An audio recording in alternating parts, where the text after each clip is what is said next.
Hello mga kakusina! Ako po ulit si Ate Angel na kusina ni Angel, and for today's video, gagawa na naman po tayo ng another dessert recipe na baka hindi mo pa nagagawa or nasusubukan sa iyong kusina, kaya't panoorin mo na ang buong video dahil madali lang po ito.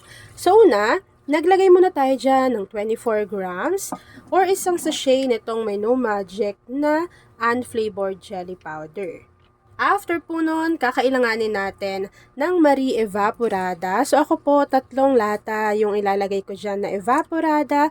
Tapos po yung isang lata po nito ay meron siyang 380 grams. Ayan, so kapag nailagay na natin yung ating Marie Evaporada, hahaluin ko lang po yan para matunaw muna yung inilagay natin na jelly powder. And habang hinahalo ko nga pala ito, siguraduhin nyo po na hindi pa nakabukas yung apoy sa ating kalan dahil kailangan mo nang matunaw yung ating jelly powder para mamaya hindi na tayo mahihirapang lutuin yung ating mixture. After mixing, kakailanganin naman po natin dito ng 1 can or 380 grams nitong Marie Condensada.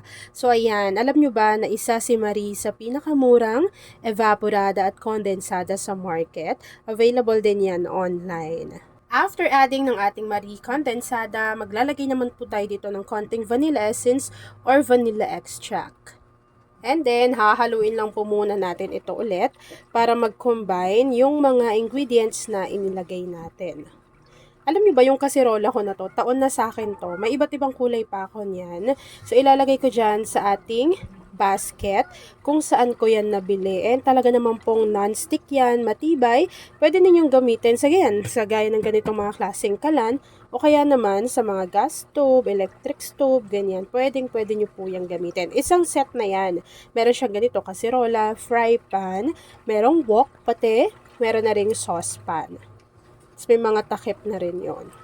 So, kapag nahalo na po natin ito ng maigi, pwede na po nating buksan yung ating apoy sa ating kalan over medium to low heat. So, dapat po medium to low heat lang yung apoy natin dito para hindi mabigla yung pagkaluto ng ating mixture since meron po iyang jelly powder. So, habang hinahalo ko to mga kakusina at hinihintay po natin na medyo kumulo yung ating mixture, please don't forget to like and follow yung ating Facebook page, Kusina ni Angel. Kung meron ka ring Instagram, paki-follow na rin ako doon, Kusina ni Angel. At kung gusto mong matuto pa ng iba pang mga recipes o kaya naman gusto mong mag-share ng mga niluluto mo everyday, pwede kang sumali sa ating Facebook group. Andyan lang po yan sa ating Facebook page. And yes mga kakusina, since mura yung kilo nitong hinog na mangga, maglalagay na po tayo niyan dito. So ito po ay 2 piraso ng hinog na mangga. At ayan na nga mga kakusina, kapag kumulo na po yung ating mixture, pwede na po nating i-off yung apoy sa ating kalan at ready na tayo sa pag-assemble ng ating dessert recipe. So, para sa lagayan ng ating dessert recipe, gagamit po ako ng ganitong microwavable tub na merong tig 750 ml. Una, maglalagay muna tayo ng tig-konting mixture na niluto natin dito sa ating microwavable tub. Bago, maglalagay po tayo dito ng tig-2 piraso nitong ating graham crackers. So, i-assemble nyo na lang ng maayos dyan sa ating mga microwavable tub. After nun, kakailanganin natin maglagay dyan ng niluto natin na mango cream mixture. So, 1 cup yung inilagay ko. Ganun din yung gagawin ninyo sa iba pa. Ikaw din baka kusina, isa ka din sa mango lover, say hi Angel sa ating comment box section. Kapag nalagyan nyo na yan ng tigo 1 cup na ating mixture, pwede na tayong maglagay dito again ng tig-2 piraso ng graham crackers. Maglalagay lang ulit tayo ng tig-1 cup na mixture, graham crackers. Nasa inyo naman kung ilang layer yung gagawin ninyo.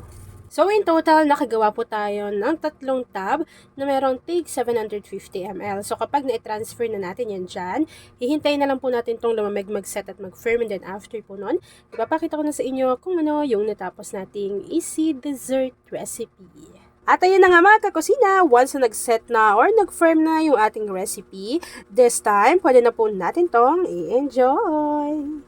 At ayun na nga mga kakusina, tapos na naman po ang ating easy dessert recipe na Mango Graham Jelly Ref Cake.